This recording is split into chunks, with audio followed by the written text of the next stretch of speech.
It's rewind time, ladies and gentlemen. We are fully loaded. That's right. 25 years ago, fully loaded 2000 rolled the dice with potentially 3 new breakout stars. In the main event, we had The Rock defending the championship against Chris Benoit, with Chris Jericho going a last man standing match with Triple H, and recent King of the Ring winner Kurt Angle took on the American Badass, The Undertaker.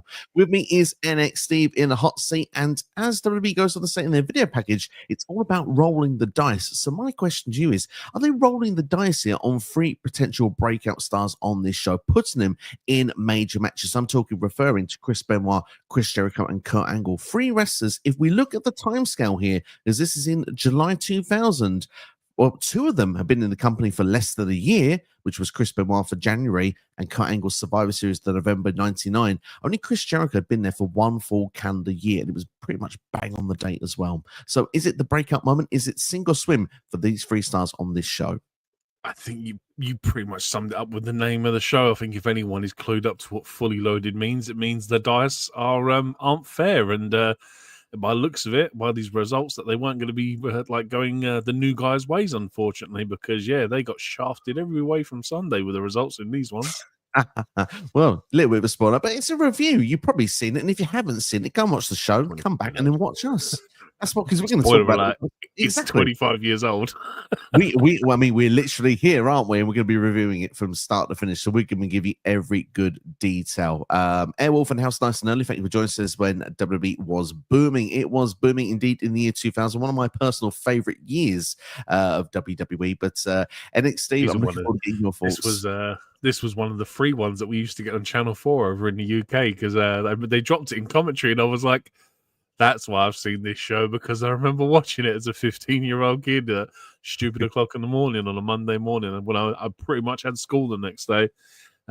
It's something stupid like that. But it's one of the free ones we got that year with like the Rumble, and I think there was like 8 of them in total we got that year or something. And it's Airwolf. I appreciate your comment, but this show is not it. When you're talking about Attitude Era, this show is not it for me.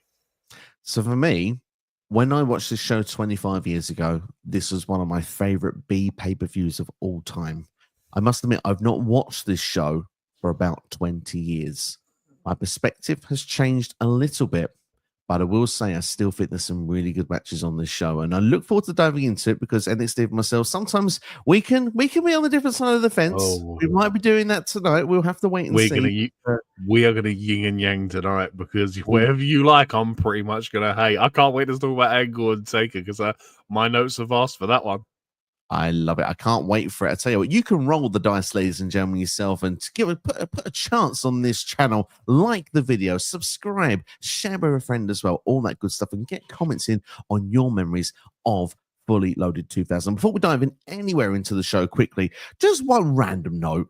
Stone Cold Steve Austin is the poster boy of this show with the dice there. You can see he's behind us here, but if you've clicked on the video, you've seen his face on the thumbnail. He's injured at this point. He doesn't return. He's out with a neck injury. Been run over by Rikishi at Survivor Series last year, which we, of course, didn't know at that point. He doesn't return till like September, so bit strange he's on the poster. I know he did make a couple of brief returns in the year 2000. Of course, he was involved when The Rock won the championship from Triple H. I believe that was a Backlash in 2000. But it's a bit weird that he's on the poster of the show and he's nowhere to be seen.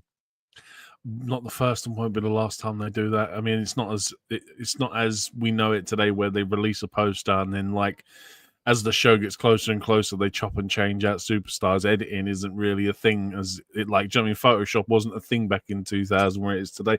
The other side note I have about the show is every time they went to do a picture-in-picture thing, it played the Bray Wyatt noise, and I was like, wow, they're still using the same sound effects 25 years later. I thought it was great, because you get just some weird, the one where it would flash up and you get it right at the end. It's that noise, and I'm like, I've heard that somewhere before. Yeah, it's the Bray Wyatt sound effect, and I'm like, generic sound effect number 4 pays off 25 years later. It's quite fun, isn't it? How certain little things can carry Yeah. through. But yeah, it's good. It's good. I like that. Airwolf has got a few comments in for us now, which is quite nice to see. So we'll get those up and then we'll get diving into the show. His drop off actually was 2002 after the flop Invasion angle. If you want to ever go back and watch Invasion, that retro is on the channel already. But you never know, we might bring that back at some point because NXT hasn't reviewed that show. He says the Monday Night Wars were good. They certainly were golden from our generation growing up. There's a reason why the Invasion pay-per-view is like the biggest pay-per-view ever sold outside of a WrestleMania, outside of a Big Four. Absolutely. Well, we all got wanted things out of it, but sadly we didn't quite get all of it, did we? When you look back at it in hindsight. But hey, the Tag Division 2000 was cooking. Dudley's, Hardys. They get Edge and Christian as well in amongst there. We might be talking about those three teams towards the end of the video for another retro that we'll be doing in the next couple of weeks or so. But let's dive in, shall we? It is fully loaded. It is 2000. Of course, the date of the show when this aired was on July the 23rd. The city was Dallas, Texas. Myself and the next Steve just discussed off air. We thought this was going to be in Vegas, judging on the theme of it. But actually, it was at the Reunion Arena. The attendance was 16,504, and we're in the buy rate era, which is 420,000 buys, which is not too bad for a B pay-per-view. Of course, this is just before SummerSlam as well. And there was a tagline for this show called The Crap Shoot. Apropos, very apropos. I'm loving it. Right, let's dive in. Well, let's get, because I'm going to agree with NXT on this one, because this is not the best video package to open up a show that you've ever seen. But fortunes are made or lost in one roll of the dice. Tonight, these men put it on the line at Fully Loaded, and they just basically showcase a little bit of glimpses of the matches we're going to get, which is Rock and Benoit, Jericho, Triple H, Undertaker, and Angle, which I've already said already. Yeah, utter crap, really, wasn't it? But they're talking about luck, but the whole is called Fully Loaded. We know the dice are loaded. They're going to roll a certain way. And I mean, like 25 years later, we're a bit smarter and a bit more clued up with these terms. But going back and watching it, this doesn't make sense. And look, this whole presentation of the show is god awful. Because, like, let's talk about the set of six. So they've got 4 Titantrons set up. Only one of them plays the video package, and the other 3, every time I saw it, just constantly had Undertaker and Kurt Angle on it. And I'm like, what is this presentation? And like, you'd have like Team Extreme come out, or you'd have like the Undertaker come out, or whatever. But you've still got like the promo cards coming up on these screens for every other match. And I'm like, it's just a horrible setup. Like, I love 2000s B-list pay-per-views because you used to get some of the greatest setups. This just felt cheap and poorly put together. I was like, sure. It's not in Vegas and we're talking about dice. It pretty much sums it up for me. To be fair, I'm not going to argue with any of that because it is a little bit distracting. Yes, sometimes you want to see what's coming up later in the show, but when the actual matches of the actual superstars that are coming out are on, just put who's on the screen. Do you know what I mean? You can have each matchup as it's coming up. It makes sense. I'm pretty sure that everyone that's bought the pay-per-view at this point and actually is also in attendance knows what matches are coming up later on. So I don't think it's an issue at this point. If this was a Monday Night Raw or a SmackDown leading up to the pay-per-view, maybe fair enough, but at the same point, like I say, we're at the pay-per-view point here. Talking about Monday Night Raw, let's talk about this first match because, my God, you couldn't get more TV if you tried. Well, I'll tell you what, let's throw up the first match then of what we're going to talk about, which is actually an intergender 6-person match. We've got the Hardy Boys and Lita going against TNA, which is Test and Albert with Trish. Whoa. It's Team Extreme, Hardy Boys and Lita. Team Extreme, come on now. You know better than that. I mean, wasn't that said later than then? No, they call them Team Extreme in this. I'm sure JR references them. Probably did, to be fair, but I'm going Hardy Boys and Lita. Screw what the system says. I make the rules. But at the same time here, we got a video package for this as well before we start diving into some of the match. I mean, Trish getting involved, costing Hardy Boys matches. Lita comes to the aid and obviously is with the Hardys here, but Trish brutally attacks Lita, who's still selling her back when it comes to the start of the show. Just a few little clips, just giving us a little bit of something just to whet our appetite for this match, and it's good to have something better than nothing, I suppose, if it's not a major video package. Yeah, but all the video package made me think was this should have been Trish versus Lita. Why are Test and Albert and the Hardys in it? I get it because like they're all factioned up together, but the way they portrayed it, this was meant to be Trish versus Lita, and we just got an intergender match out of it instead. Could argue that maybe Trish very new into the career as well. Maybe they want to do something like that, but they wanted to protect her at the same time. Fair enough. I would say that would be my thing with it. But hey, look, you said about not being too much of a fan. I personally thought that this was quite a fast-paced, fun opener, to be perfectly honest. And look, Triple H, sorry, get my words right. Trish Stratus gets in the slap from Matt Hardy, but slaps Albert instead. We're seeing Matt roll Trish up. Sorry, said all right, Michael Cole. But what gave me away? Yeah, the pin gets broken up anyway. The Hardys then do a suplex with Trish and Test, and Lita's involved with that as well. Albert does a press slam to Jeff Hardy over the top rope and lands to the floor. Must admit, that was a brutal OMG moment. Could be a shout towards the end of the video. The pump handle slam was hit from Test to Matt Hardy, but Jeff Hardy breaks up the pinfall, the swanton off the top rope. Lita gets in, hits a tornado DDT to Test, does a dive off to Albert off the top rope to the floor, and then Trish gets in and lands a bulldog on Lita. Lita hits a superplex though off the top onto Trish, and then the brawl ensues. Lita hits a moonsault on top of Trish for the win, but TNA attack the faces after the match, and Trish gets the upper hand by whipping Lita with belts. Your thoughts of the opening match then with this intergender 6-person match? Like I said, the way you just finished that off, where the Hardys and Lita win, but yet Test and Albert and Trish stand tall. This is such a go-home match. Like, this should have been on Raw. Like, this just played out exactly how any TV match was for me. The girls looked out of place. The ladies looked out of place. Again, there's levels to it. And when you've got people like the Hardys who are very fast-paced and efficient, if you need to kind of match them in pace and tone, and if you can't do it, it's you stand out like a sore thumb, which unfortunately Lita does. And like you said, if Trish is new to this, Trish doesn't do too bad. I will say one thing though, Test power bombs the hell out of Lita at one point, and I'm like, wow, this is that period where they just did not give a care. And yeah, he power bombed her like any other cruiserweight really, and she just got obliterated from it. Dude, for me, this is a TV quality match. There are some good spots, but like I said, the ending for me, this is it's a go home match. It's your face is winning, but yet the heels still walk out holding their heads high. It's a TV quality match for me. Yeah, I can understand your point of view, because this is like a placeholder in the story. It's not the finish. Sometimes we get to a PLE that like this is where we get the conclusive end and we move on and we can get to the next step. You can see as the show continues, we'll talk about Lita and Trish again further later on, and that clearly is a spot to show that there is more mileage in the story. In fact, really, this story goes until 2006, so they've got years and years to go. This is the starting point of it all. But there was only 2 of them in the division the whole time. It was certainly like, quite a few of the years anyway. Like Mickey James turns up, I think. Certainly for quite a few of the years, you're absolutely right. But I personally love the interaction with the Hardy Boys and TNA. I thought that when you look at those, like the blend of the high risk, fast paced style of the Hardys working with the powerhouses of TNA. Some of the moves were executed so well, and it really made some fun moments. Some moments I mentioned, Testa was with the big boot, and the way that the Hardys just sell being hit by one of those bad boys is just something of a beauty to behold. I agree that yes, the ladies at this point, they're not on the same level. And of course, they gain more experience and they end up main eventing a Raw a few years later down the line, and they are at the level where you'd expect, or now when you look back at them as legends, where they've got to. But this is the early days for Lita and Trish, and I think certainly they, even if they're not to the level at that point, they're certainly not bad. And I must say, for me, I thought this was a fun opener. You can say TV quality, absolutely, but I would say that at the same time, for a PLE opener, I think the fan base was really into it. So for me, I found myself being quite invested. Yeah, like it's a great way to open a show.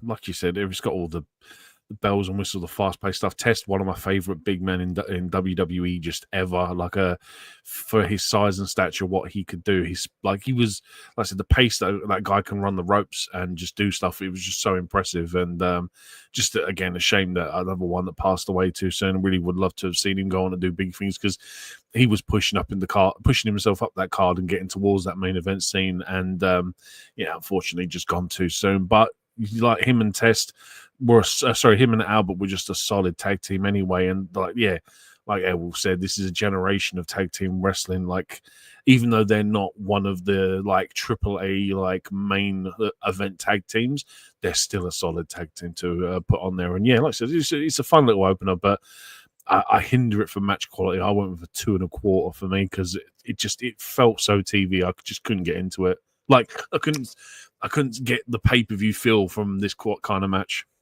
Absolutely. No, I understand that. And that's totally fair for me. Like I said, I was sitting there, I was having a fun time. I thought it was quite fast paced. The 13 minutes flew by for me, and I've gone with a 3-star rating. I thought it was quite a good time. We're going to go to our comments in a moment, but just before we do, I'd like to get Dave Meltzer's rating for you as well, so you can compare our ratings to his, and we can see how close we are to the mark of what the main man, Big Dave, thought. In fact, just looking through, 2 3/4 star rating he gave. And if you're watching live right now, you want to share your ratings of this match or any of the matches to talk about during the show, feel free to drop them in the comment section below. But we're going to dive into the comment section right now. We've got some questions in from Airwolf, and we've got also some other comments in as well. We've got Tom Talks Rubbish in the house. This is what's up, my guys. Hope you're doing well, Tom. Thank you for joining us. Both of us have done individual interviews with Tom Talks Rubbish on his channel. They've not been released yet, but they should be released in the next few weeks. So make sure to subscribe to his channel, and we'll be plugging those when they come out. They should be coming out at some point during next month, to our understanding. Airwolf says that this brings him back to his childhood. I love that, and that's why I love doing these as well. It's a nice throwback, and I loved how I felt then to how I feel now as well. It's good to compare. He says as well that he believes in 2000 more main event star power. I mean, obviously, when you look at some of the names that are on this show and some of the names that are not even there as well, 2000 there was a real stacked roster. Yeah, exactly. And but you look in this card as well, and there's people in there that are going to be main event stars. Your Edges, your Bradshaws, partially Christians. You know what I mean? The Jeff Hardy goes on to be a main event star. That's the blessed thing of looking back at it 25 years later. You can see how these people all unfolded and how their careers played out. Such a special roster when you look at it, and like you say, how some of them ended up becoming major stars in the wrestling world. It's really a pleasure to see. 2000 a strong tag team division as well. Have to agree with that. Possibly one of my favorite tag team division of all time. Yeah, the mid and lower card probably was a bit more poor, but usually they all found their place in the show in some form anyway. We got Tomaselli, I want to say there. It says, I have no idea why this video came up on my suggestion after opening the YouTube app, but it was worth me subscribing to your channel. Keep it up. Thank you so much for checking out the channel, giving us a chance, and we appreciate your subscription as well. Hope to get some comments from you as we go throughout the stream. Errol says that Test should have been near the main event. I have to agree with that as well. APA, we've got Right to Censor T&A, Hardy's, Dudley's, Edge, and Christian. We were spoiled. We absolutely were. But you did mention Right to Censor. I wasn't a fan of them back then. And also nowadays, if we've got Roman and Cody both injured, we've got Seth injured as well at the minute, but we do have a few others. I would say there was some star power names today as well, though, in WWE. I don't know if it's quite at that level there, but I mean, to be fair, WWE is doing business right now. Yeah, it's always going to be that eternal debate, where you sit there and look at people and go, "Wow, this is this generation's version of Stone Cold. This is this generation's version of The Rock," and there are people on there like, we don't have this generation's version of, say, The Undertaker. I don't think there's no one on the card that even comes close to someone like him. So I would say that we were blessed for a lot of main event talent back then. But like I said, we've got new stars, and it's kind of like in 20 years' time, we'll be saying the same thing. Where's this generation's Cody Rhodes? Where's this generation's Roman Reigns? Do you know what I mean? Absolutely. It's a completely different product as well now. We expect to see different things when we watch our screens, different style of wrestling, different move sets, different psychology. Yeah, exactly. And also fresh storylines. If you've seen something you feel that you've seen before, oh, I saw that back then. It's, it's very, or it's a nod. It could be an appreciation. Maybe it's AJ Styles that's, wearing himself a blue blazer instead of Mark Henry's peak blazer, trying to do a retirement, So it depends on your flavor, I guess. But yeah, we'll move on in the meantime anyway. You mentioned about being spot in the tag team division there. Well, obviously, Edge and Christian were going to defend the tag titles in this show, but Christian had come down with a bit of food poisoning. And Edge was... Do you know what irritates me? How much I actually remember this skit, the whole thing. I remember, I don't remember much of this show, but the skit of Christian when food poisoning For some reason, again, how my brain works, I do not know. But ingrained is I remember Christian pouring water down a toilet trying to fake throwing up. And I'm like, why do I remember this stuff? I tell you what, I must have laughed my head off when I was a kid. Absolutely, yeah. But the thing is, though, like you said, we'll cover it all in one because there's about 4 skits of this. And one time, Edge is telling Foley. Second time, they grab the doctor. Third time was, yeah, you don't look good. Maybe this tag team title match is off. And of course, the fourth time, Foley's coming back in and Christian's celebrating the idea of, yeah, we faked it. I faked it. It's brilliant. And as soon as he sees Foley back in the toilet, and yeah, he's pouring some rubbish stuff down the toilet and he's getting caught out. We've got to talk about how weird that Christian and Edge's locker room was. Did you see how many drinks were in that locker room? They had, no word of a lie, about 6 cases of like water and, do you know what I mean, flavored drinks and whatever. And I'm like, they've either been out on the Robert catering and just stolen all the drinks, or Edge and Christian aren't that important and they've just put them in the room with catering and that's where everything's stored. I'm looking around and I'm like, what is this setup? Like there's a 24 pack of water on the desk, and in the corner of the room, there's just stacks of drinks. And I'm like, hang on a minute, where are these guys getting changed? Because it don't feel like they're getting changed in any locker room. No, it doesn't really, does it? I'm not even in the bathroom, to be perfectly honest, the whole time. That's what I'm saying. Just very strange setup for 2000. Again, these are the little things my brain picks out. I'm sitting there looking at this like, I remember the skit, but now I'm looking at all these extra details, and I'm like, it's just such a weird process of how they put these together. Absolutely. Well, I'll tell you what, we also have a weird setup of The Undertaker arriving in the arena as well and just driving through on his motorcycle, chasing Kurt Angle every given opportunity. Fair enough. I mean, it's not the first and won't be the last time we see Undertaker do that. I'm pretty sure there's a famous one where he ends up dragging Hogan through one, doing the exact same thing. Hello, 2002. We'll move on in the meantime to our next match, Al Snow versus Taz. So a little bit of feedback from this one. So basically, Taz had returned to WWE after injuring himself. The injury was on my mind. Some form of shoulder or arm injury. He'd been out on the shelf for a few weeks for him anyway. He's made a return. He's turned heel and is just attacking random superstars for no apparent reason. Rikishi had been one of them, was shown in the video package. I believe Kane actually had been another one as well. Anyway, Al Snow was the match that was given here, and to be honest, felt a bit clunky, this one for me, but there's a couple of interesting moments nonetheless. Taz catches Al Snow in the turnbuckle and throws him into an Alabama slam. We see Al Snow land a leg drop off the top rope and go for a moonsault. Second match in a row, it's in the moonsault involved. Snow then gets head, but that's when we see Taz chop blocks him. We get a T-bone suplex, which is one of my favorite suplexes of all time, by the way, from Taz. And then he uses the Taz mission to pick up the victory. The crowd amply summed this one up. This is boring. There was a "this is boring" chant, and I'm like, this is a TV quality match that we have on a pay-per-view. Again, this is 2 for 2 now. I gave this 2 stars because that is my bang average TV rating match. It's okay, but there's no crux to this match. It's just on there for the sake of being on there. It's not even like they've put Taz on there with someone he'd previously attacked. It's just Al Snow stepped up to him. I think he might have attacked Al Snow. I'm not too sure, but there was just nothing to it. They didn't really give much on the idea of Al Snow was like in this big feud with Taz, and he's attacked him more times than anybody else. So for me, filler. And actually, I'm going to go lower than you. I'm going to go 1.5 star. Where's the story? Just a few moves. Yeah. Apart from that T-bone suplex, this would have got lower. And I will say this because it's been mentioned actually in the comments here from Airwolf quickly. It says Taz January, February was wrestling Angle on The Rock, and by this he's wrestling Al Snow.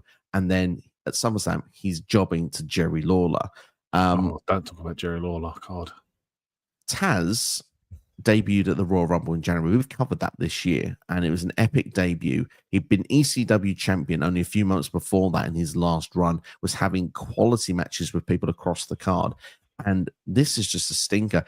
Does the downfall of Taz need to be studied in WWE, how his stock just drops so quickly?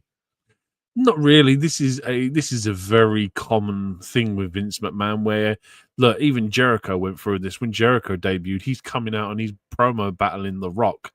Months later, he's doing absolutely nothing. Jericho's just lucky enough that his career turned around and he, do you know what I mean, first ever undisputed champion. Do you know what I mean? He peaked. He became a multiple-time world champion.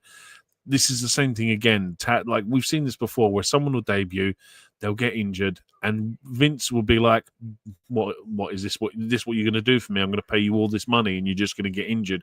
And he just buries him. It's a Vince McMahon trope. Unfortunately, he's done it so many times before. But yeah, I know exactly what you're talking about. Like he said, we covered Rumble earlier on in the year. It's a fantastic debut against Kurt Angle. Gets injured and he just comes back and he's doing nothing. And I don't think he ever went on to do anything. He maybe got a couple of hardcore title runs. I don't ever remember him winning anything else. And then he ultimately ends up moving to commentary. And it's like, yeah, it just seems to be like once he got injured that first time, Vince was just done with him. Yeah, it's just a shame as well because Taz has so much talent, and it just felt like by the time we got to WWE, never got a chance to really show that in the same way. He's like how Samoa Joe is now. Like Samoa, like there you go. Look, we're talking about comparisons. Samoa Joe is the today's version of Taz. Like Samoa Joe is a guy that can just go in, have quality matches, be world champion, and do you know what I mean, and just succeed. But unfortunately, it just doesn't work out like Taz for that. No, it's unfortunate. Really, really is. It just didn't work out that way. But this match, yeah, quite a short match. Just going to get the timestamp for you. And you give yourself a 2-star rating. I've given it a 1.5. So this match is 5 minutes and 20 seconds. It's not long to go into. 1.25 star from Dave Meltzer. So he's actually rating it worse than we have. Not blaming him on that one. I was just being generous, apparently. Well, it says that did read his debut, had people saying he wasn't safe. Taz said it himself. I believe I want to say it's the Rise and Fall of ECW documentary, and he said like he was aware of his debut when he moved from ECW to WWE. The new people knew who he was. He went, I just didn't want people to know who I was because then it could be molded into this style. But because people knew who I were, he feared that Vince wouldn't like that. He knew he was in trouble after that, basically. So there you go, the Vince McMahon curse. There you are. That's what it is. That's what it is. But hey, we have quite a few bits going on this. We've talked about Christian already, but Harvey Wimpleman is delivering flowers to Stephanie McMahon backstage, who's of course married to Triple H. And Triple H asks who they're from, and Stephanie went, "Well, I thought they were from you." It turns out that the card suggests that it's from Kurt Angle because it does say on there, It's true. It's true. God, I love it. Our next match is for the European Championship. It's Eddie Guerrero with China going against Perry Saturn with Terry. So we have a bit of a thing with this one, how it happened. Saturn had attacked Guerrero and tried to put an elbow drop off the top rope to China, and Eddie Guerrero sacrificed himself to save us. That's kind of like the mini video package we had to build this here. But before Saturn can even come out, China goes for in the R way, so Terry has to get out of the arena. Pretty much Saturn's bullied for the first half of this match. Every time he's thrown outside, China clotheslines him. She ends up like throwing him into the steps as well. We see though when Eddie Guerrero does get him into the ring, some beautiful hurricanranas from the top rope, as well as landing a tornado DDT. Off that DDT as well, Saturn ends up bleeding as well. But there's one time that Eddie sends Saturn to the floor, and this time he gets the blow into China and actually clotheslined her over a table. In fact, not over a table, she goes through the table. At that point, then Terry comes back down, and she actually hits Eddie Guerrero with a low blow with a kick in between the nuts. And that's when Saturn can land his elbow off the top rope, and he actually picks up the victory. And we have a new European champion. Bit of a surprise. I didn't expect Perry Saturn to win this one. This for me. If you can have an intergender match, this really should have been the one. You got China in there who can clearly put hands on Saturn and go. And again, I go back to the point of they did not care about intergender stuff because there's a point where Saturn absolutely takes her out with a clothesline from behind at one point. Otherwise, yeah, I mean, look, the JR did a good point on commentary about this, that these guys had only just come in, I think, this year as well, as part of the Radicals, and they've already split them up. And you're kind of like, Dean Malenko, I don't think was anywhere to be seen for the majority after they split up.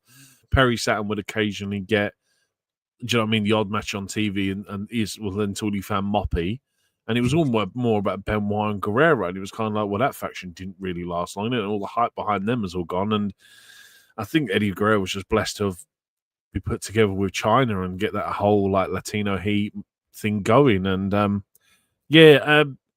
the fact that Terry kicks him in the balls and Saturn wins off this was a complete shock. But again, it just felt like we could have had a really quality match here, and it's been avoided, or it's been disrupted by everything else outside, i.e. Terry, China.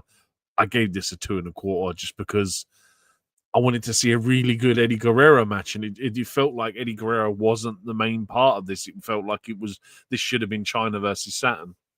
Yeah, I 100% agree with you. There's actually not much more I can add to this. I agree with star rating. I agree with all the points. Yeah, it's fine, but I mean, Yeah, yeah, TV quality. it's TV quality. If you're looking for a top elite Guerrero match, you're not finding it on this show. Despite the fact that Guerrero and Saturn, when they do have exchanges in the ring, the wrestling quality is decent. I think that's fair to say. But this match is only 8 minutes long, 8 minutes 10 seconds, and Dave Meltzer gives this a 2.5-star rating. So we're not too far off of what his rating was. But we've got Airwolf with more comments for us now. Airwolf, loving your work. Keep those coming in. He says Perry Saturn was a wasted talent in WWE. Glad Eddie got his push later.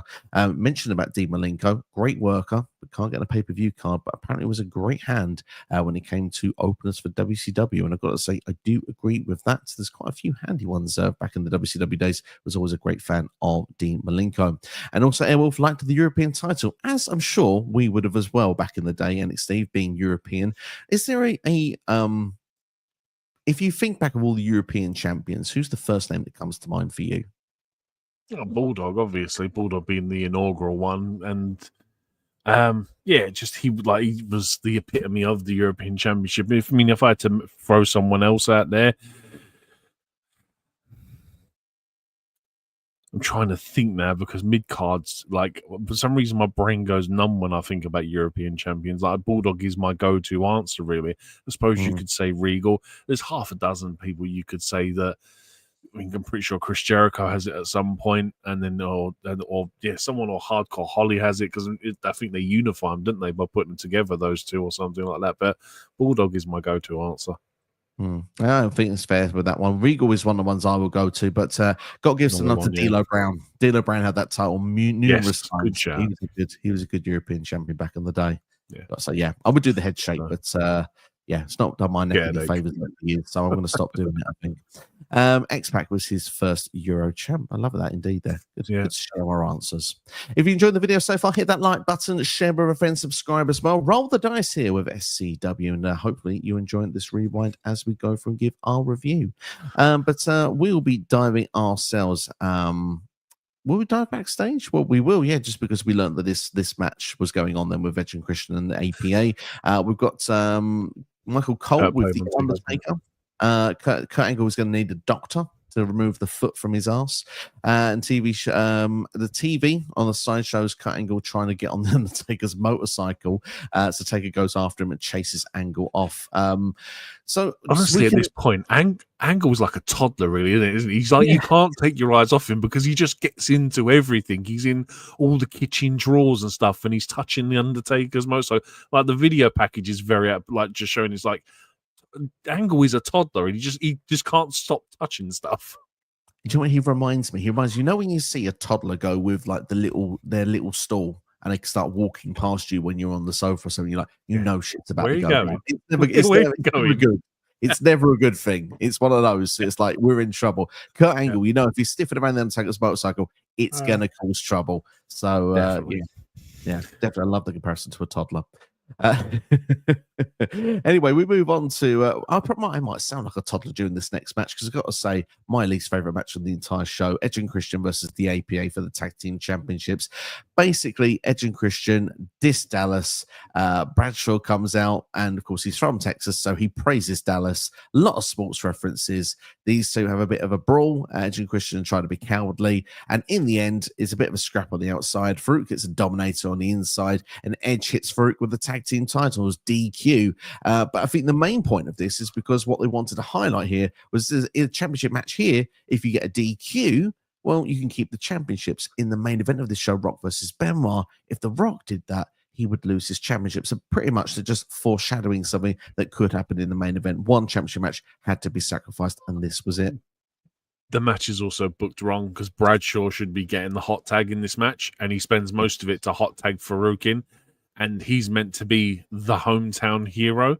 You've booked this wrong. You've put this wrong completely, and Bradshaw should have been the hot tag because the crowd would have popped massive for it. And dude, this just feels like every Edge and Christian match. I remember for these time, like it just seems like they never won or lost. It was just DQ, DQ, DQ for this period, and it was like as soon as I saw it, and I was like, oh, my memory just instantly goes back to every Edge and Christian tag match going in a DQ. Totally get that. What's your star rating for this one before I find out what day this was? 2 stars. Match TV quality. 1. I just didn't enjoy it. I was bored. I was harsh tonight. I mean, to be fair, I love Edge and Christian, one of my favorite tag teams of all time. But it's just, if I was to say, is there a bad Edge and Christian match? This might be the one I'd point out in future because I don't think there's many others in my memory. But they bring up the JFK assassination as well. It's so distasteful. Yeah, not good at all. I know it's the Attitude Era, but Jesus, not good. Yeah.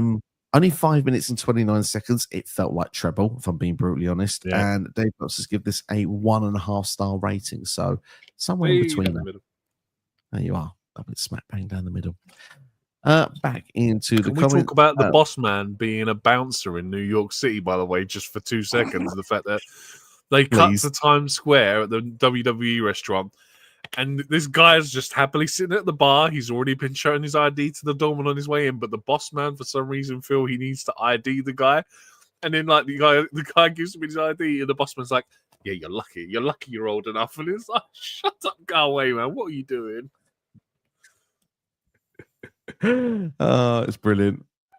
I did laugh at it. I thought it was quite fun. Yeah, it was funny, but my God, it's so stupid.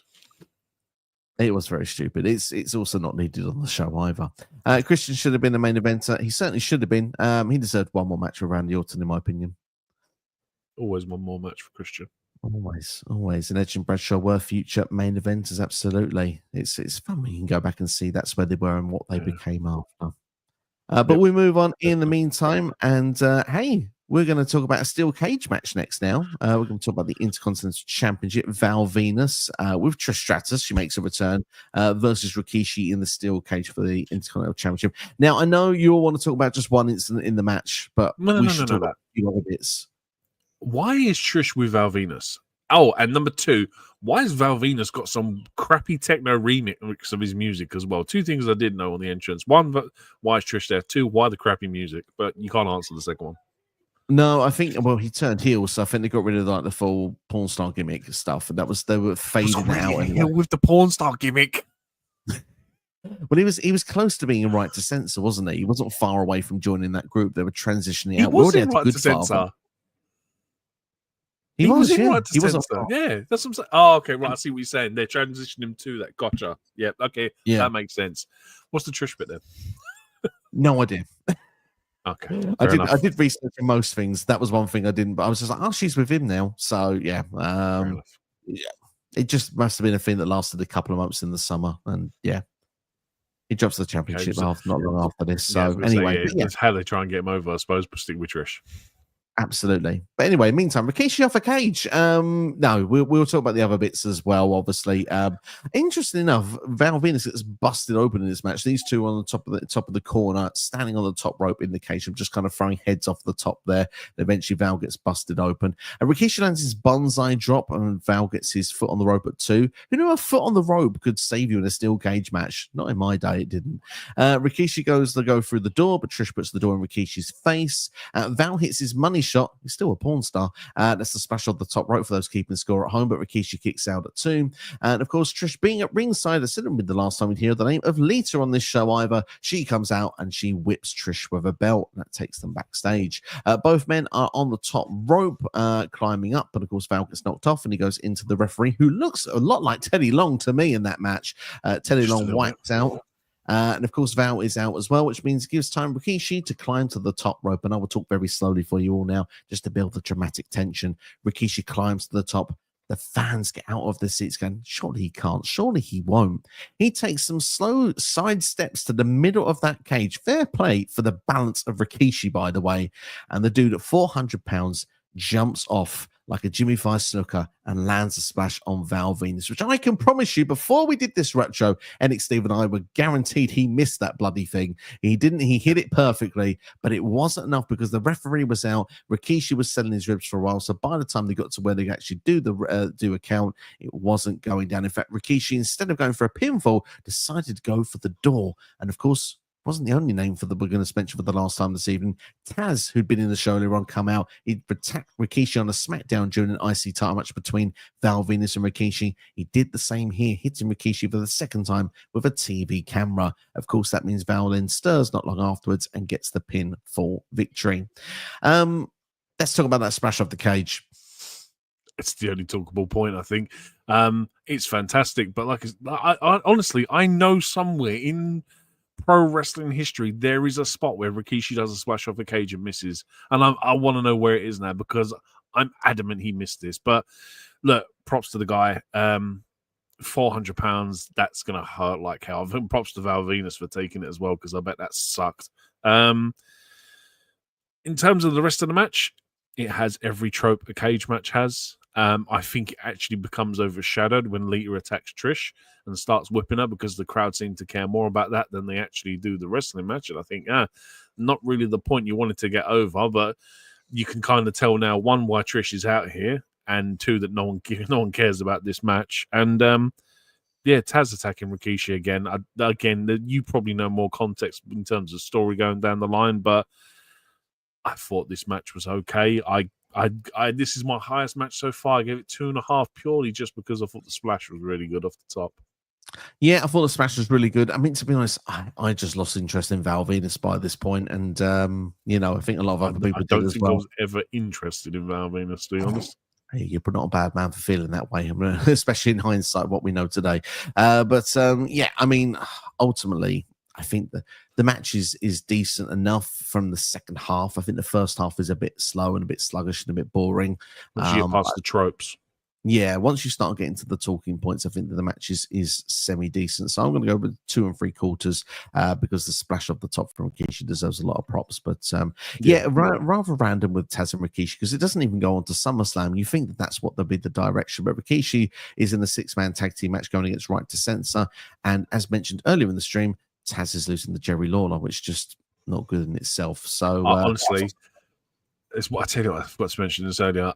The more and more we watch back old pay-per-views with Jerry Lawler, the more and more I am honestly considering muting the pay-per-views from now on, because Jerry Lawler is really getting on my nerves and he's becoming so insufferable. Like the whole through the 6-person intergender match, he's just screaming puppies down the microphone constantly. I'm like, oh, just go away. Like, this is how you can tell I've grown up and I've matured, because it's just so stupid and irritating now that, honestly, I think my volume's going to go down to like 3 next time. I think you're like mature cheddar, my friend. Yeah, but with that, I'm going to put the Spanish commentary on, because even that way I can't understand it, but at least I can get the passion and the enthusiasm from it. Maybe you'll get like, I don't know, what's his name? Hugo Slamovich, maybe shouting puppies instead down on the Spanish commentary. El Wolfio. Yeah. I don't know what Spanish is for dog, but sure. I will do. It comes back to me. Give it. Isn't it Perro? Perro, I think it is, because that's what Alberto. Tell me, man. I think it is. That was always Alberto Del Rio's insult to everyone as well. Yeah, Perro, I think he would always say. So yeah, back in the day. Anyway, we're getting off track here a little bit. How was Alberto Del Rio got a mention in the 2000 retro? We'll never know. But hey. Dave Meltzer rated this 2 3/4 of a star as well, and this match is 14 minutes long, just for people's interest. Fair enough. There you are. Let's go in some comments once again. Asking with, is it from September they start splitting Hardy's, Edge and Christian? Not from that September 2000, no, because they do have WrestleMania X7, of course, with the famous TLC 2 match. I believe it's in 2001, particularly Edge and Christian do their split. I believe the Hardys might have to wait till 2002 to the first WWE draft, if memory serves me correctly. But if anyone knows differently, please let me know in the comments. He wasn't. He was in Right to Censor, yeah. I think the Val gimmick limited his advance up the card. It didn't help him. It certainly didn't help him. Sexual predator doesn't really portray really well across the years, does it? Not really, to be perfectly honest. Rikishi's main push flopped. It certainly did as well. But hey, he did it for The Rock. He did do it for The Rock. Yeah, and the way that WWE treated women back then was a disgrace. Amen to that. Always. Can I pin that comment? Is there a way I can pin that comment? Absolutely agree with that, indeed. Anyway, we shall move on in the meantime as we've got those 3 main event matches to go through. But just before we do, we've got a couple of bits backstage once again. Triple H is looking for Kurt Angle, but he finds Harvey Wippleman, who has more flowers. Harvey takes him to the dressing room and the person delivering the flowers, and Triple H goes and says, I finally got to Kurt Angle. And you see Harvey go, Kurt Angle? Is that you hear all the beating going on backstage, opens the door, Jericho walks out looking good, and Triple H is completely laid out. Shane McMahon comes out and calls out The Rock. The Rock is called out basically for a ploy for Chris Benoit to be backstage, saying that he doesn't need a DQ to win the title. He's going to make Rock pin or submit him and basically destroys his GQ wardrobe, which, let's be honest, I think most of the damage done was just taking the clothes off the hangers. Yeah, probably. But this just shows you how much of a Raw episode, how much of a Raw themed pay-per-view this is, that we're getting silly backstage promo segments with people destroying clothes. And this is the most Raw pay-per-view you're ever going to get. Yeah, just all, like, don't get me wrong, because those shirts probably are expensive, but to The Rock at this point, they're probably nothing. Do you know what I mean? They're pennies in, do you know what I mean? The pennies in the wind, do you know what I mean? Absolutely, it's nothing for a Scorpion King. Let's be honest. Nothing. And a future member of the board of directors for WWE as well. But anyway, let's move on then to the next match, which is first of all triple main event: The Undertaker versus Kurt Angle. So yeah, the video package for this one, we see that Angle is sorry for costing The Undertaker the tag team titles. Of course, he did attack The Undertaker to help more toddler Angle. Of course, and then he accidentally throws things on the bike as well. Very toddler action. Yeah, and just if you want to know how a toddler in this situation as well would look for forgiveness for the Undertaker, he buys him a new scooter as a sorry. Undertaker destroys the scooter, and then Angle accidentally hits Undertaker with a sledgehammer when he's meant to be going for Triple H. Kurt's face is actually a picture. It's brilliant. And this puts Angle on Taker's most wanted list. Angle is running afraid for weeks, but then Kurt Angle says he's just scared of a man who rides a bicycle. What's a brilliant line. So I'm not afraid anymore. Very Macaulay Culkin from Home Alone. He pours something over the Taker's bike and then attacks him with a wrench to the knee at the end of the promoter at SmackDown. Thoughts of the video package? Actually thought this is quite fun. Yeah, to be fair, it kind of sums up Angle's whole character work and what he's been doing, and just being a general nuisance. And now the Undertaker just wanted to kick 7 bells out of him, really. And it was kind of like, this was probably the only real story on the card that had maybe a payoff, I suppose, by the promo package and what it insinuated. I would imagine so, maybe. Maybe. Yeah. That's what I do you know what I mean? I can't allow this again without my encyclopedia of wrestling knowledge like yourself. I couldn't tell you how this goes on afterwards, but I would imagine this probably doesn't go any further than this, does it? No, it doesn't.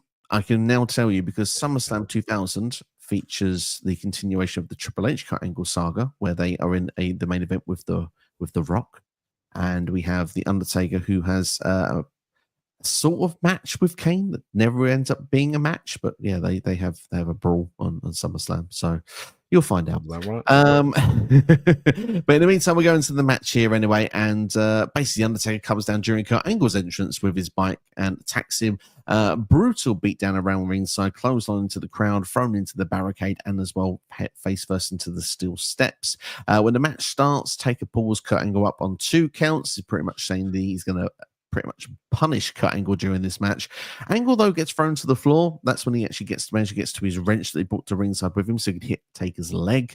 Angle then attacks the leg for a short time, but ultimately the Undertaker makes the comeback, landing a chokeslam, and then the last ride for the win. And funnily enough, Taker did not even hook the leg when he pinned Kurt Angle. Poor sausage and king of the ring.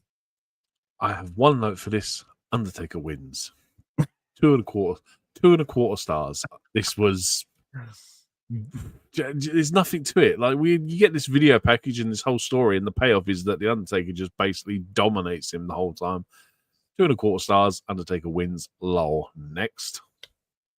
If we didn't know what we knew after this, I would have called this a burial.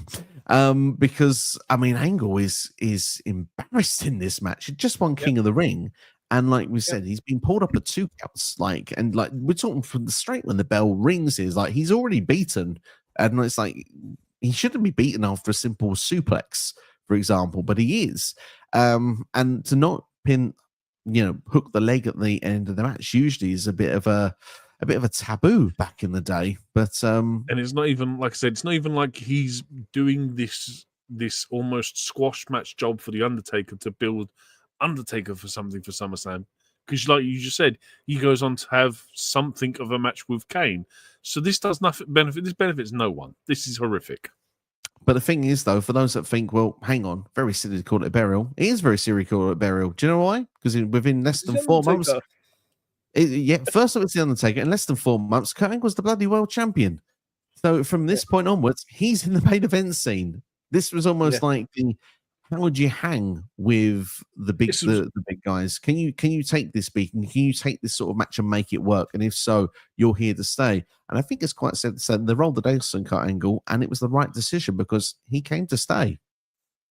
Yeah, I was just about to say this is very much a test for Kurt Angle, and it's kind of like, can you take this embarrassing ass whooping and still hold your head high? And he does, and like you said, it pays off for him.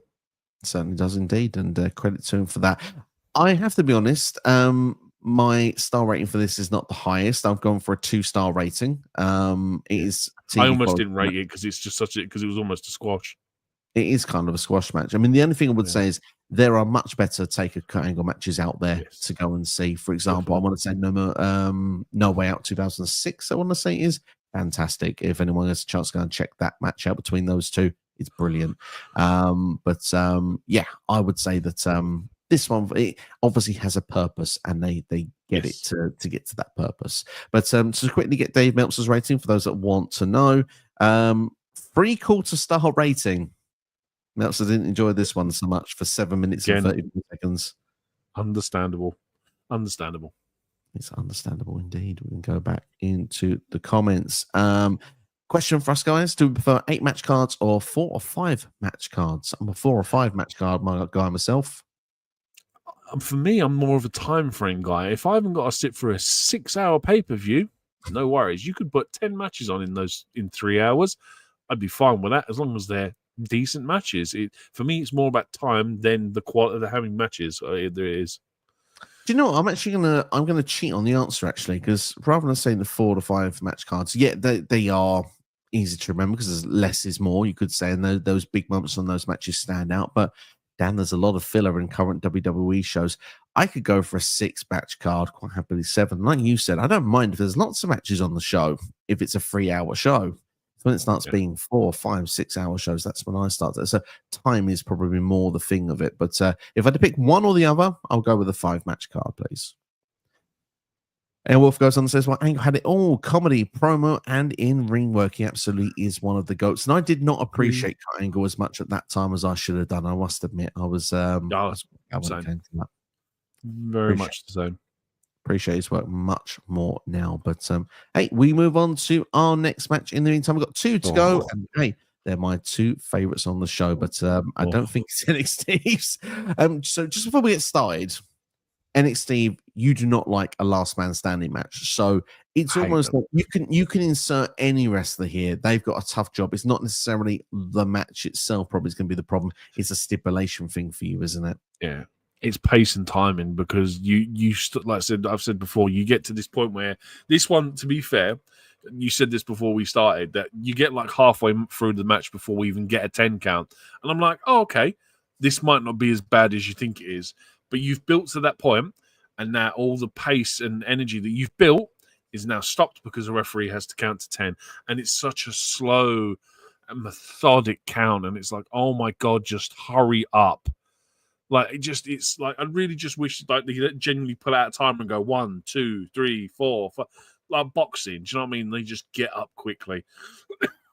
But I hate last man standing match. You could put anyone in this spot.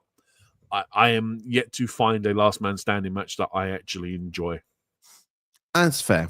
Totally fair. I understand it. Did you know that this is only the second ever last man standing match in WWE history? Who's the first one?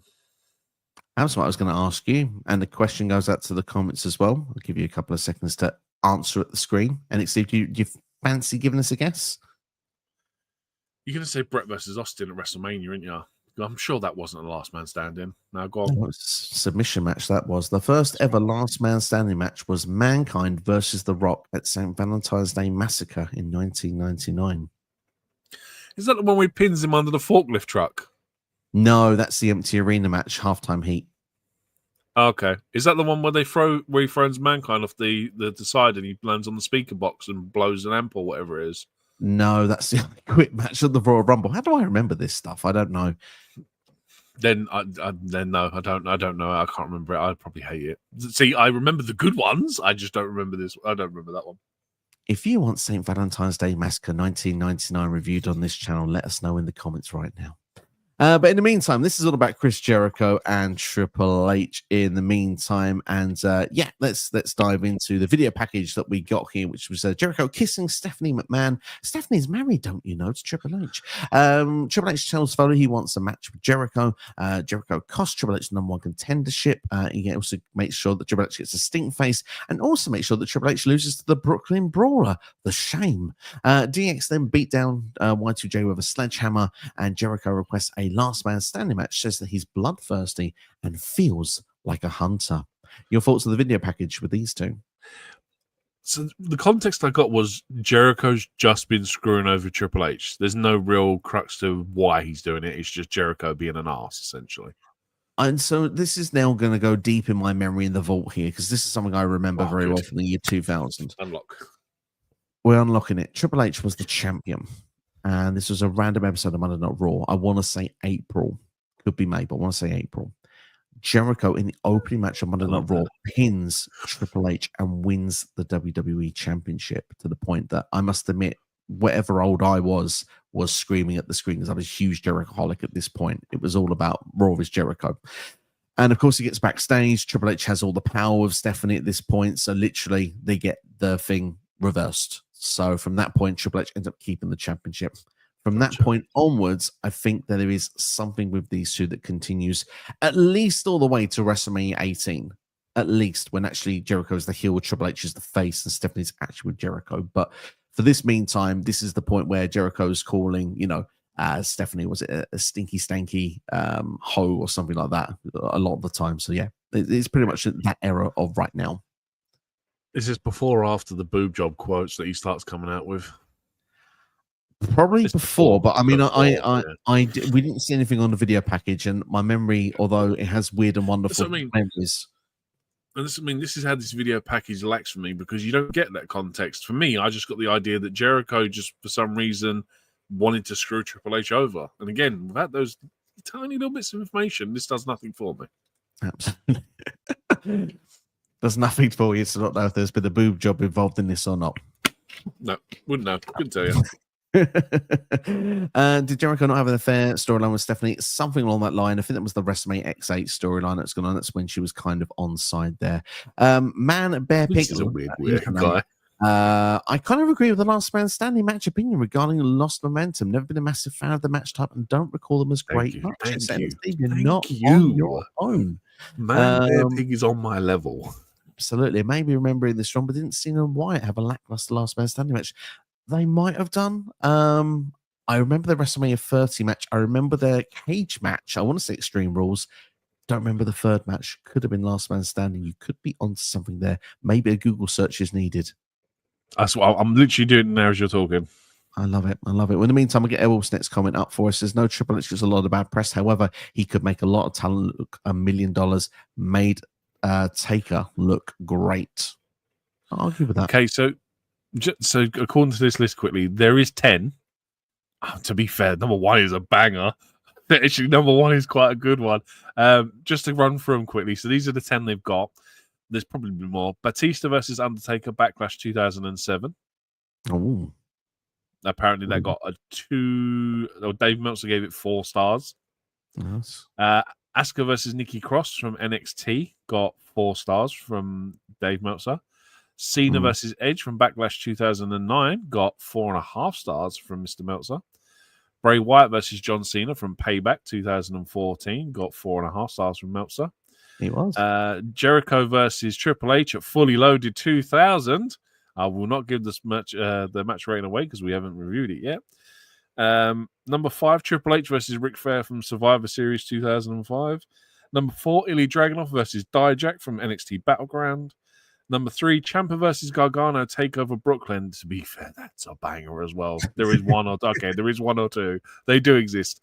John Cena versus Umaga from 2007, which got a 4-star. Number 1, which we were going to review, but we didn't unfortunately have time. Becky Lynch versus Charlotte Flair Evolution 2018. If Evolution 3 happens, we'll go back and do that. Definitely. That's for sure. Let's review this one then, because this one, I'm pretty much I'm going to give this one of the details of every step of the match. More my kind of feeling of how I just read the match. I mean, Jericho jumps Triple H at the bell. It's very fast paced, and for me, it just made the feud feel quite personal. I really liked that opening from Jericho, especially when he does all of his moves, big moves, quite early into the match as well, where he jumps onto the second rope, hits that drop kick to knock Triple H to the floor.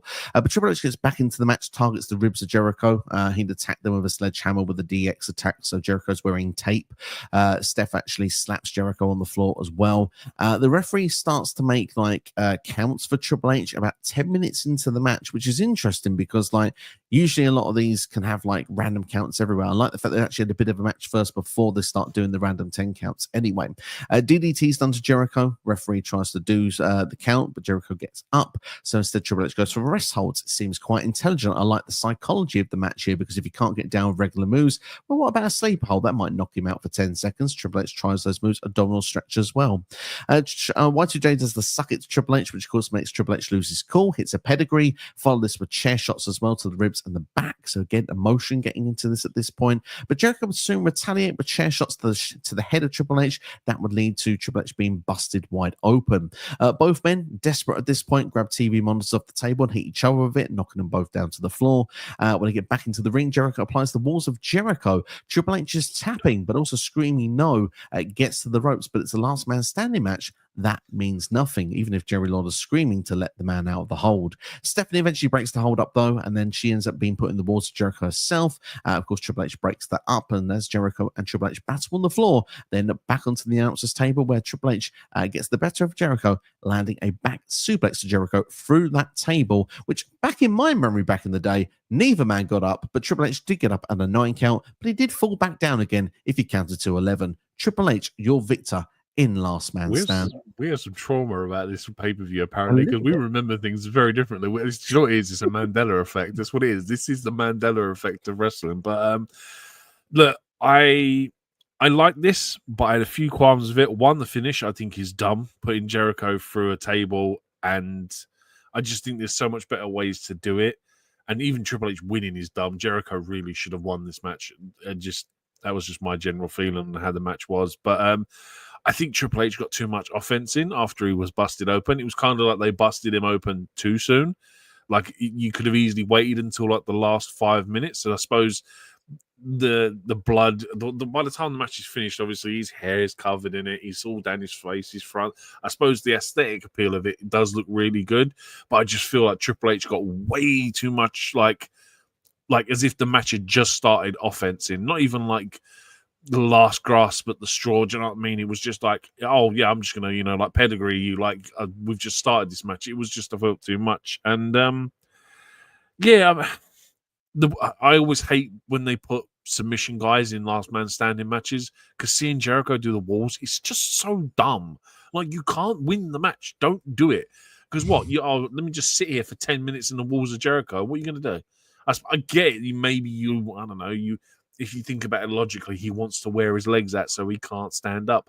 But the Walls of Jericho is a back move. It's designed to bend your spine, and there's just context to this that I don't like. And again, this is based around a match type that I don't even like. I gave this 2 3/4, and I thought I was still being generous with that. Interesting. You're not gonna like my rating. Oh dear. I like the last man standing stipulation, to be honest. It's I always thought it was quite cool growing up, and I just feel to myself, like I said, I felt like I went on a journey in this match. I was watching and seeing the desperation, how personal, the emotion, the grueling nature of some of the moves in there. Like, and obviously a bit of bloodshed as well doesn't hurt back in the year 2000 as well. Even if we don't like chair shots to the head these days, Triple H protected himself pretty well. You can see he got his hand up in this one. But yeah, you can see the blade job when he does it anyway. So if you go back and watch it again, you watch Triple H, you can see where he does it. Certainly, indeed. Look, I'm going 4 stars. I enjoyed this match. Is it? Do you want me to give you Meltzer's rating? Sorry. Do you want me to give you Meltzer's rating because I've already seen it? Say me. Look at it. I always feel weird after going and look at my phone. So yeah, give it to us. 4.5 stars from Dave Meltzer, apparently. Wow. 4.5, apparently. 4.5. Wow. The thing is that most modern day last man standing stipulations, and we covered AJ Styles, Shinsuke Nakamura not too long ago on this channel from 2018. A lot of them now are just excuses to get the toys out. It is, kendo sticks, chairs, tables, blah blah blah blah. Now I know the weapons get involved in this. Weapons get involved in this, but it almost gets to a point where it's got so personal that now there's no alternative. Blood's been involved. The fact of the suck it as well as like, you're going to mock me as well. You're not even like for Triple H, who is a main event guy. Jericho's not at that level yet. It's almost like you're giving that to me in this situation. Like it's all again rolling. Do you think the result was right then? Do you think Triple H should have won this? Well, I mean, if you look in hindsight, Jericho does go on to be fine after this. So he's hindsight. Excuse my French, but look, I'm talking about if you look at the general crux of the match and who the over guy was, like, and bearing in mind you've just seen who was it? Angle. You've just seen Angle lose to Undertaker. You got to think Jericho's got to win this, man. I don't know. I just me personal. I would have. I mean, 2000 me would have wanted Jericho to have won this match. Yeah. There's no, and that would have been my way of going with things back then. It's hard for me to judge now and say like what was the right result then. I suppose if I'm going to be honest with you, if Taker's beating Angle, and if the main event is the main event result, Jericho is the one that should have won. Jericho's the one that should have won of the 3, but. I would turn around and say that I don't have an issue with this because of the fact that, like I said, Jericho is fine. So yeah, it's what it is. But this match he does all right for himself. He does all right for himself. Yeah, I mean, he goes on to win an IC title and becomes the first ever undisputed champion about a year or so, not long after. And he wins Money in the Bank. Yeah, he does. Yeah, he's done some good stuff. This match is 23 minutes and 11 seconds long. My goodness. And do you know what? Doesn't outstay its welcome for me, but probably does for NXT. Oh, definitely. We've got some Triple H comments to get through. Let's go through some of those. Triple H won a lot of matches he probably should have lost, in my opinion. Sting being one of them. Yeah. Booker T's definitely. 100%. I'm going to throw out Booker T as well. WrestleMania 19. Yeah, definitely. I said about that the better. Triple H buried a few. Certainly did indeed. But great work. To be fair, he went through some stuff. Like this guy lost the Ultimate Warrior at WrestleMania, I think, on a return. In like 90 seconds. Like he went through some stuff. He got buried himself in certain ways as well. Absolutely. He was very good, but he loved himself. Absolutely. And I've got to say, love my time. Yeah. I wanted to talk about this. I was going to say it to the end of the video. Oh, yeah. How underrated is this song? Oh, very much so. Because this is his D-Generation X period song. And it's, because it's I believe it's the same band that write the DX one as well. It's great, man. And unfortunately, he got bigger and better friends like Motorhead to write him a music song. But it is one of them, like, just one of them old-time classics. Certainly is, yeah. I actually, because this song went away too quickly, in my opinion, when you look back in the history books. But absolute banger of a theme tune. Jericho needed the win here to push another main event player. I mean, I would not have been against Jericho winning back in the day. Like I said, about 2000s me would have wanted that. An early game Triple H too. I mean, Triple H only been in the main event scene for about less than a year as well at this point. So it wasn't as if it was, 2003 Triple H was just burying people for fun. This is still in his infancy at that point. And you would argue the pen and can bury him for fun. Yes. Finds ways of doing it one way or another. But either way, we'll move on. In the meantime, we're going to talk about the main event of this show, which of course is for the WWE Championship. It is The Rock, it is Chris Benoit, and Chris Benoit is with Shane McMahon. How are they together, you ask? Well, we have a video package that helps us give those answers.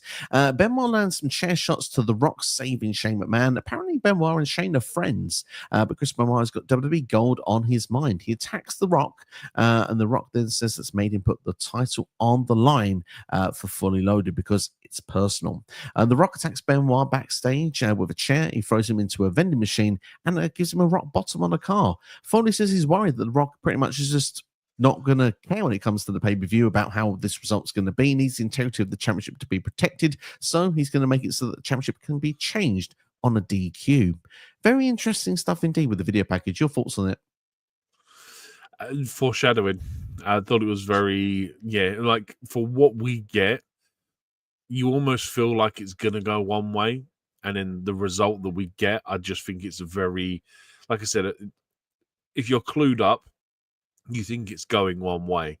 And then for how it finishes, I thought is very well done. But look, I mean, I thought Mick Foley was supposed to be The Rock's friend. If anything, he's stitching him up here. Like, no champion's advantage. I mean, what's this all about? And then, hey, look, Invasion doesn't happen till I think the following year, the Invasion angle, when he buys WCW. Him and Benoit being friends kind of makes sense now if you think about it in the long-term booking storytelling. It's foreshadowing. Early Invasion angle before anyone even thought about it. Absolutely. Shame he was injured, Benoit, throughout the entire Invasion angle. He had a neck injury, kept him out. So he ended up missing most of it, but it's what it is. But yeah, I mean, Shane McMahon and Chris Benoit come to the ringside. Benoit's wearing one of these rich shirts, and Shane's wearing the Rock sunglasses. Any thoughts on the fashion sense? When you see people wear a shirt that's 2 sizes too small, it's kind of how Benoit looked. Like he bought a shirt that was like it was a toddler shirt, and he put it on, and it was just all like the Incredible Hulk. I thought it was great. I thought it was funny. Even Shane wearing a Rock shirt as well, I thought was funny.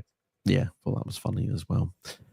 Just to say quickly before we go into the match itself, if you enjoyed the video right now, then hit that like button. If you haven't already, subscribe as well and share it with a friend as well. We're going to dive in now to that main event match because Shane McMahon was a thorn in the Rock's side pretty much throughout.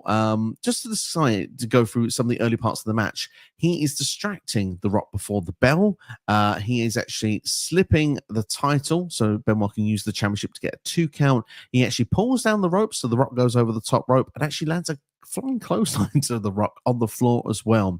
The Rock shows extra physicality in this match, which of course leans into the DQ side of things, doing the atomic drop position, but putting Benoit nuts first into the ring post on the floor. Also as well, he is actually doing the sharpshooter and also it's not a sharpshooter, sorry, the figure 4 leg lock, a Ric Flair tribute there, but also like a powerbomb that turns into an alley hop, which I think the Big Show used to call it. Basically, Benoit goes face first on the top rope. That was a brutal looking spot. Definitely. One again, we don't really. Again, this is the joys of watching this stuff back, is we see so much stuff that no one ever seems to do, and you really hope someday someone goes back and watches Fully Loaded 2000 to find that move to do it again. Absolutely, yeah. I think the Big Show did it for a short time in the 2000s, not long afterwards. Not hitting someone on the top rope, mind you, but yeah, it's a move that's kind of faded away, unfortunately. Definitely. But anyway, as we get towards the finish of the match, Shane hits the ref in the back with a steel chair. Obviously, while the ref is down, the Rock manages to get the chair off of Shane McMahon, gets Shane out of the ring. The ref stirs a little bit and sees the Rock with that steel chair, and of course, Chris Benoit comes running at the Rock, but the Rock actually manages to get the crossface onto Benoit. Benoit doesn't look like he's tapping out, but certainly the ref's discretion could be seen that he could be quitting. The ref calls for the bell. The fans erupt. The Rock looks like he is going to be retaining that championship, but instead, the referee is called for a disqualification. And of course, what did we say at the start of this match? If the Rock gets disqualified, he loses the WWE Championship. Chris Benoit is awarded the title, the brand new champion. Trash has been thrown into the ring, something Benoit hasn't seen since he was part of WCW. And of course, as he's just about to leave the arena as well with Shane McMahon, we get Mick Foley's music hit. And Mick Foley comes down to ringside, grabs the microphone, and Jim Ross says it as it is in the mic. Look, Mick, you done wrong with that stipulation. It didn't work with the DQ thing. That's on you, pal. And Foley said, look, I said these things, but I did not see a disqualification. Therefore, I am demanding that El Hebner restarts the match. The match gets restarted. And of course, Chris Benoit early doors does get a bit of an advantage. Actually lands in the crippler crossface, but The Rock manages to get to the ropes. Of course, as then they are holding on to the Rock's arm, Benoit is. Rock manages to land in a couple of punches, pulls Benoit in, and hits a Rock bottom. 1, 2, 3. And as the show goes out there, Rock is celebrating with the championship, and the crowd erupts as well. It's quite a monster pop from the crowd when the Rock retains the championship here. Your thoughts on this match here between these two? Story-wise, like with the whole DQ, fantastic. Something that I generally, again, and something else that we don't see nowadays is a very well-constructed finish in terms of that kind of spot where you get the DQ finish. Because obviously you take the fact that Shane's hit the ref sees the Rock with the chair, the ref throws out the match, says no, DQ. Very clever, well-constructed. Loved the finish to this match. Thought it was fantastic. Shane, although, unfortunately, for the first half of this match, is such a pain in the backside because there's one spot where he jumps in the ring and realizes and goes, oh, no, wait, I'm meant to be on the apron. So he's standing in the ring just awkwardly looking at Benoit and Rock and goes, I'm not meant to be here. So he runs and stands on the apron just so he can get bumped off the apron onto the floor. And I'm like, what is it's like he's had too much sugar. He's like a toddler 2.0. He's him and Angle. He's the other toddler in this show because he's amped up on sugar. He's like, so like you've sent your kid round to like your brothers. Like the kid's gone to see their uncle. The uncle's plowed them with sugar and sent them back. And this is the Shane McMahon we've got, is sugar-filled toddler. And yeah, he was just insufferable, but he plays his part. I'll give him that. This for me is match of the night. It is the best constructed match. It tells the best story. The finish is spectacular. The pop is great. Mick Foley coming out. Everything. This for me is what I feel was very classic Attitude Era storytelling at its best. I thought this was fantastic. I have to agree with a lot of things you just said there. I mean, I love a story. Like, you can give me a great match, you can give me a violent match, you can give me a stipulation, you give me a good story. I'm invested more than the rest. I love my storytelling, and like you say, this is Attitude Era down to a T. It's done very, very well, and I am going to decide what my match of the night is when it comes to our little mini round at the end, because I'm giving this one a 4-star rating as well. Yep, I gave this a 4-star. This is the only match on my card that goes above a two in anything. I gave this a 4. Like I said, I think this is great. This is the saving grace of this show for me because, again, I feel this is very much a TV quality show. This ultimately saves it, though. 22 minutes and 9 seconds. Dave Meltzer rates this match 4.25 stars. Yeah, that's fair enough. Fair enough indeed there. Well, we'll be giving our final ratings for the show in a couple of seconds' time. But do hit the like button, like we do say, share it with a friend, subscribe as well, all that good stuff to the channel. Make sure you keep up to date as we do more retros and rewinds on this channel. We do topical content as well. It's hard to get the words out at this stage now. Q&As, predictions, reviews, all that good stuff. So you want to make sure that you are sticking around on this channel. But in the meantime, let's go and see what some of our comments have got to be said now. But hey, it's always going to be said when it comes to it. Putting match aside, he was a great wrestler. And Benoit had some great matches with Angle as well. Obviously, we won't be going into though. Obviously, Benoit's stuff, but he's quite weird to watch some of his matches. I will say that much. But he's always had good chemistry with The Rock. Yeah, always, and it's a case of you really have at this point when you do these retro reviews, you really do have to separate the man from the wrestler. And talking of Tom talks rubbish because he talks to me about the Ultimate Warrior on the podcast. Early spoiler for that one, by the way. And I turn around and said that I'm able to separate the human being from the wrestler because the wrestler is something different. The wrestler is someone that I watched as a child that got me into pro wrestling, which is why I watch it today. And it's kind of the way we just have to live nowadays, is just kind of appreciate the wrestler. But there is a match actually I wanted to ask you about where he's teamed with Angle. And he gets, isn't it? Well, you will know because it's you. But Benoit gets taken out on a gurney and then comes back about 5 minutes later. I want to say it's a TLC match, 4-way TLC match for the tag team titles. That would be a Raw. He could be partners with Jericho though at that point. I think it's a SmackDown, if I'm honest. As a SmackDown, I could think be partners with I think it Jericho is. at that point. I would say if that's the case. But It yeah, might actually be Jericho then. Yeah. I know he does team with Angle though for No Mercy 2002 against Edge and Rey Mysterio, which is an absolute Oh banger no, it's as not. well. No. So But this is what I'm pretty sure is like a TLC match. Benoit gets taken out like a third of the way through the match. He comes back for like the final like 5 minutes. I can't remember if they win. I'm pretty sure they do win. But Angle, yeah, Benoit comes out all taped up and everything, and it's great. The crowd pops mad for him. That's a Google search where we read through these last couple of comments. I think Man Bear Pig says, I used to be so confused watching Benoit as a kid. He looked terrifying, but I really enjoyed watching him wrestle. Also liked his entrance music, so I was very conflicted about him. And of course, he said, but as I've grown older and understood wrestling more, he was one of my personal favorites. Certainly was feeling the same back in that sort of period. I was a big Benoit fan, obviously, up until the incident. But when you come as the wrestler, yeah, he's definitely one of the best technical wrestlers there's ever been. So it is what it is.